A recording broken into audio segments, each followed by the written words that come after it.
Hello everyone, and welcome to my The Bold and the Beautiful News official YouTube channel. I hope everyone is having a wonderful day. Before we begin, please hit the subscribers button and give this video a thumbs up. In a moment that has rocked daytime television to its very core, Ridge Forrester has finally dropped a truth bomb so monumental, so emotionally devastating, that it left Taylor Hayes in a puddle of her own heartbreak. Yes, you read that right. After decades of deception, waffling, and soul-wrenching love triangles, Ridge came clean with a confession that shattered the very foundation of his and Taylor's relationship. And the bold and the beautiful may never be the same again. The moment that broke Taylor. It happened in the Forrester living room, the same room that had hosted countless proposals, betrayals, and broken hearts. Taylor, dressed in a soft pastel gown, stood across from Ridge, whose face was already stained with regret. "There's something I need to tell you," Ridge said, his voice shaking. Taylor's smile faltered. In that moment, time stood still. He told her everything. That he had never truly let go of Brooke. That even when he proposed to Taylor, a part of him was still tethered to the past. He confessed he had manipulated situations to pull away from Brooke, hoping he could convince himself to move on with Taylor. But he never really could. He confessed that he knew about a lie involving RJ's paternity, that Thomas hadn't tampered with the test years ago, that Ridge himself had insisted the truth be buried to escape the guilt of knowing RJ was his son with Brooke. Taylor was stunned. Her knees buckled. She collapsed onto the couch, her eyes wide and brimming with tears. "You lied to me about everything," she whispered. "Our entire life together was based on a lie." Flashbacks of betrayal. As Ridge continued his confession, the show took viewers down memory lane. Flashbacks reminded us of the roller coaster romance between Ridge and Taylor. From their wedding on the beach to the tragic loss of their daughter Phoebe, every step of their journey was shown through the painful lens of this new truth. The betrayal ran deep. Brooke's reaction. Meanwhile, Brooke Logan was blindsided. She had no idea Ridge would ever admit to his deepest truths, let alone tell Taylor. But part of her was relieved. Maybe now, just maybe, they could start again, without secrets. The family divides. Steffi was furious. Thomas was silent. RJ felt betrayed. The Forrester family began to unravel. Eric tried to mediate. Donna was heartbroken for Taylor. And Hope?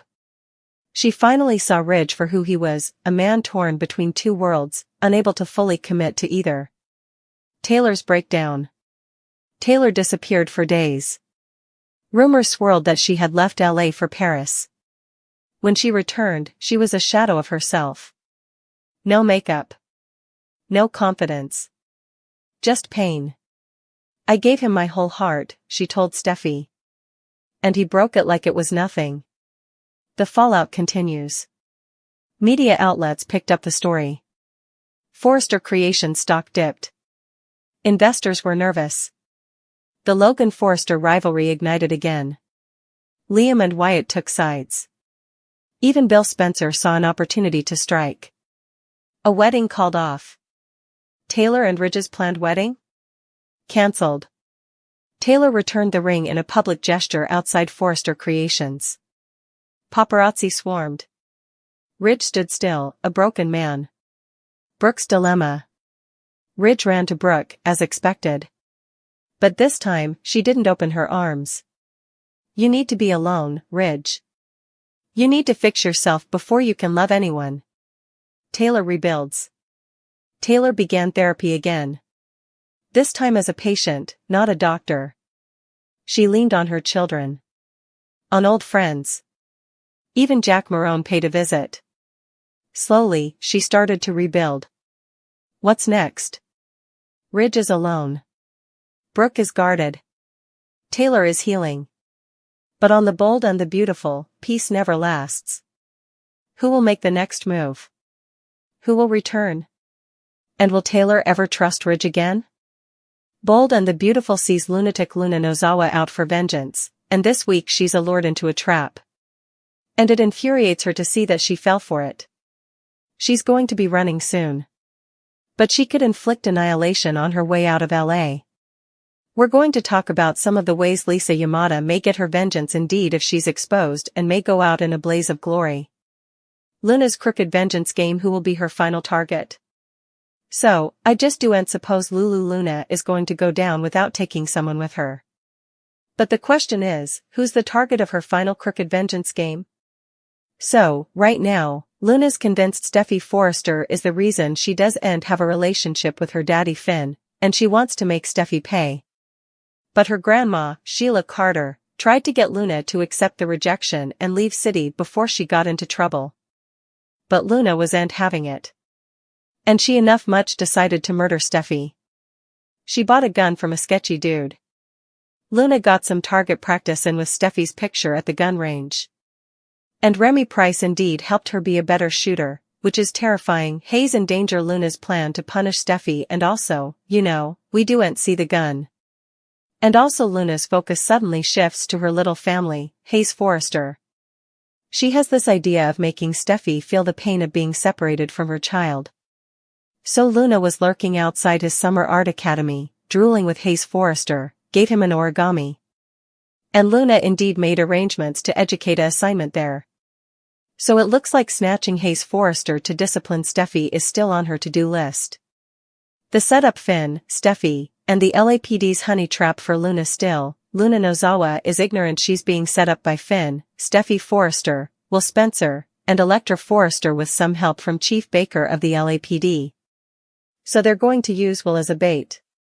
He's going to be a honey trap to try and trick Luna into confessing some once or unborn crime she's planning and get it on camera, get it on audio. Will is going to be putting on a line and trying to get Luna to admit she wants to harm Steffi or some other bad deed. So Luna texted Will when her grandma Sheila Carter was there. And Luna was really agitated that Will texted her back.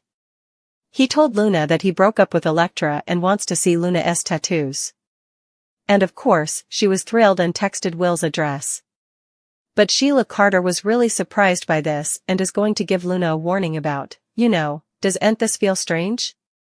And I wonder if this is the point where Sheila might tell Luna, his pater. Bill Spencer, did me real dirty, got me on secret camera. She should tell her. Because Sheila has spidey senses chinking about this.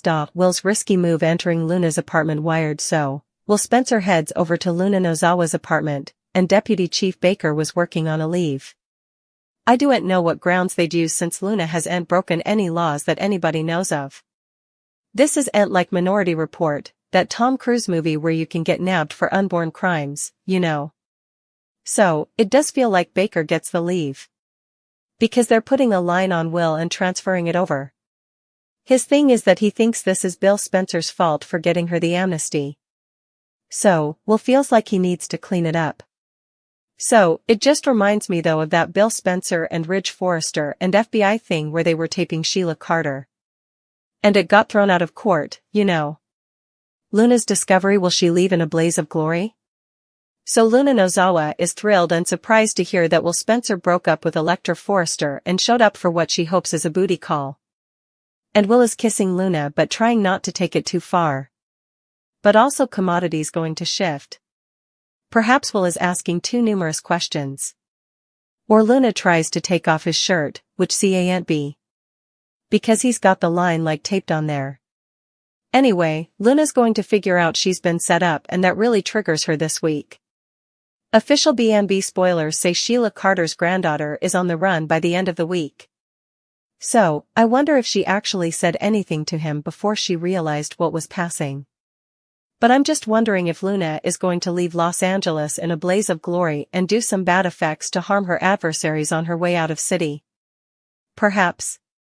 It seems like commodity Luna would do. I can't see her going still, I see her further of a go out with a bang type of lunatic. Bold and the beautiful possible victims, Steffi, Hayes, Will, and Electra in Luna's path. Whether Luna Nozawa exits in bind or a body bag, I feel like it's going to be splashy. And I do suppose Steffi Forrester may be Luna's primary target. Because she blames her for Finn rejecting her for being her father. So Luna might abduct or harm Steffi ever. She might go missing, presumed dead, injured, and falls into a coma after Luna does commodity to her. We know Jacqueline Wood is out on motherliness leave veritably soon. She's about to pop with baby number 5 and Lisa Yamada, of course, is exiting for another design. So, Jackie and Lisa may exit together to explain Steffi being off-screen while Jackie is out for childbirth and recovery. And there's also still the chance that Luna may go after Hayes Forrester before she leaves city. Luna surely wants to discipline Steffi. And if you flash back, Luna says Steffi needs to know what it feels like for a parent to be separated from their child. Bold and the beautiful Hayes harmed, Will injured? And of course, Hayes Forrester is her family. So rather of physically harming Steffi herself, Luna may choose to hurt her indeed worse by taking her son Hayes Forrester from her. Or Luna could use Hayes Forrester as bait to bait Steffi into a trap and get her hands on her. Another possibility is that Will Spencer may get injured. He's going over to Luna's right into the captain's den, putting himself in the line of fire, trying to entrap her into an audio and videotape concession of some crime that she's either done or is planning to do. And formerly Luna realizes Will's trying to set her up, Luna may knock Will out, really hurt him, bash him over the head with commodity, tie him up, monkey shine him, shove him in the closet or in the box of her auto. He's a big Joe. But they've done effects like that ahead without explaining how the women could actually move it. I flash back when Quinn Fuller put Liam Spencer nearly, It's like, how's she going to carry him? Bold and the beautiful Elektra on the roster?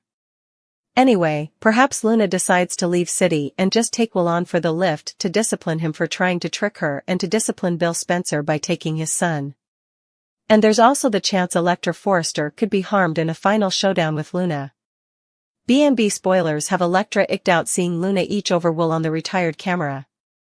So Elektra may snap and run over to Luna's apartment and jump into the fray with a battle. And I do suppose Elektra can hold her own against Luna. But Sheila Carter's granddaughter is a full-on double killer with a gun. So I'm laying Luna would ultimately get the upper hand on Elektra and she might wind up hurting her on her way out of LA. And that would leave Steffi, Finn, and Will feeling shamefaced for, sitting there and being part of this whole plan to try and trick Luna into confessing where it could be taped. And especially if it leads to notoriety they watch about getting hurt, they may feel responsible. Poppy in the crosshairs Luna's grudge against her mother, but there's another person that's also on Luna Nozawa's poop list. And that's her own mama. Now, we know she despises her mama, Poppy Nozawa, and Luna still blames Poppy for deforming up her life. So Luna may want to take her mama down for her terrible parenting. But substantially for keeping this secret for so long that her father was Finn and stealing her of that bond she could have had with him. To be fair, I do suppose Luna's life would have been extraordinarily different if Finn had allowed to be in her life. I do and suppose she'd have turned out this way. Of course, that means Finn presumably would have turned out the way he did, which is great. But still, Luna's got that grudge against Poppy. And we know how bad it is. Because Luna was setting up Poppy to spend life in captivity for the 2 murders for Tom Fisher aka Tom Callahan and Hollis. So, Luna might decide to really hurt Poppy on her way out of city and make her pay for ruining her life. With Luna, who knows what will be. But I can't see her exit being anything lower than explosive. We'll see how it plays out. But I anticipate effects to be wild this week. The breakdown of a broken girl. Luna Nozawa was once B&B's shimmering ingenue, the girl next door with a designer internship and a sparkly heart. But all that changed when she learned she was the daughter of John Finn Finnegan and that her mother, Poppy Nozawa, kept that secret her entire life. Overnight, Luna shattered into a fractured, vengeful femme fatale. First, it was the hate.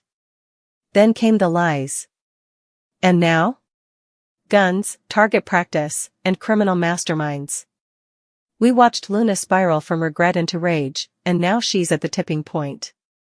I'm going to make her pay, Luna muttered, staring at Steffi's smiling photo while reloading at the shooting range. This isn't just personal, it's war. Target practice and homicidal intent. When Luna bought a firearm from a sleazy back alley vendor and started using Steffi Forrester's face for target practice, B&B fans gasped. But then came the unthinkable. Remy Price helped her tighten her aim. What? How does this ex-con still have a job at Il Giardino? Regardless, he fueled her fantasy of vengeance with every pull of the trigger. And make no mistake, Luna intended to kill Steffi. That's what she whispered to herself in that locked bathroom, staring into the mirror with her grandmother's voice echoing, "You're not a killer, Luna. But the blood in her veins is Sheila Carter's. That's no small thing. From murder to kidnapping, Hayes in danger." But Luna's twisted logic evolved. She didn't want to just kill Steffi anymore, no, she wanted her to suffer. That's when the plan shifted from bullets to child abduction. Luna zeroed in on Hayes Forrester, the innocent child Steffi shares with Finn. Luna's half-brother. The thought? Let her know what it feels like to lose her child. So Luna went creeping. She hung around Hayes' summer art school.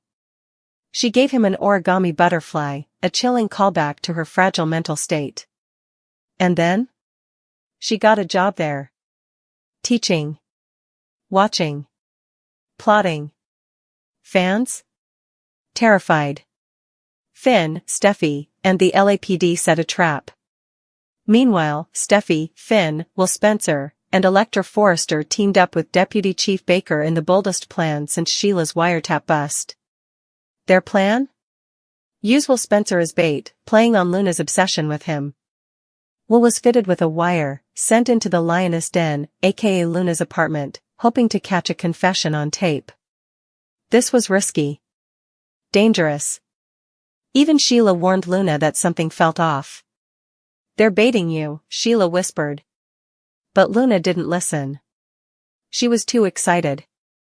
Will had broken up with Electra. He wanted to see her tattoos. Her ego overtook her instincts. The wire, the kiss, the discovery. Will walks in, wired and charming. Luna, flushed with affection, falls into his arms. They kiss. He tries to seduce a confession. And then, she notices something. A metallic glint? A poorly placed question? Maybe she tries to take off his shirt and feels the bump. Whatever it is, Luna realizes she's being set up. And that's when everything changes. In seconds, Luna goes from flirty to feral. Her breathing sharpens. Her eyes narrow. The smile fades. This isn't just betrayal. This is war. Will in peril, captured or killed? Luna acts. Fast. Maybe she slaps Will. Maybe she punches him. Maybe she grabs that gun from her purse and knocks him out cold. Could she tie him up? Stuff him in a closet? Shove him in the trunk of her car? Remember Quinn Fuller once kidnapped Liam. Logic isn't required in LA. The point is, Will Spencer is in serious trouble. And this is personal. She's been lured, baited, humiliated. And now she's unhinged. Electra rushes in, showdown. Electra Forrester, watching the whole thing unfold on hidden cameras, loses it. She rushes to Luna's apartment to confront her, because no one touches her man. And so begins the most epic catfight in bold and beautiful history. Electra versus Luna. Screaming. Hair pulling. Maybe even stabbing. Remember, Luna is armed. Steffi disappears, coma or corpse? Next. Steffi goes missing. Is she kidnapped? Thrown down a ravine? Found unconscious in the guest house? Either way, something happens. And conveniently, Jacqueline McInnes is going on maternity leave. Coincidence? We think not. This sets up the perfect exit. Steffi's gone. Maybe presumed dead. Maybe in a coma. Maybe Luna took her hostage to force Finn into facing her. The escape plan, Luna on the run. Luna grabs her stuff. She's on the move. One last trip to Poppy's. The ultimate confrontation. Slaps, tears, maybe a knife to the throat. Poppy pleads. Luna rages. You ruined me, she screams. And then, poof, she's gone. The aftermath, who survives? Did Luna kill Electra? Did she stab Will? Did Hayes get kidnapped? Is Steffi in a coma? So many questions. So much carnage. So little time. Luna could be in Mexico by now. Or she could be hiding in Sheila's old bunker. Or she could be dead, taking her final bow in a fiery car crash. Either way, B&B fans will never forget Luna Nozawa's reign of terror. Lisa Yamada's exit is legendary. Luna's descent into madness rivals Sheila Carter herself. And as she burns bridges, exposes truths, kidnaps kids, and possibly murders a few foes, we have to ask. Was she always this broken, or did Los Angeles break her?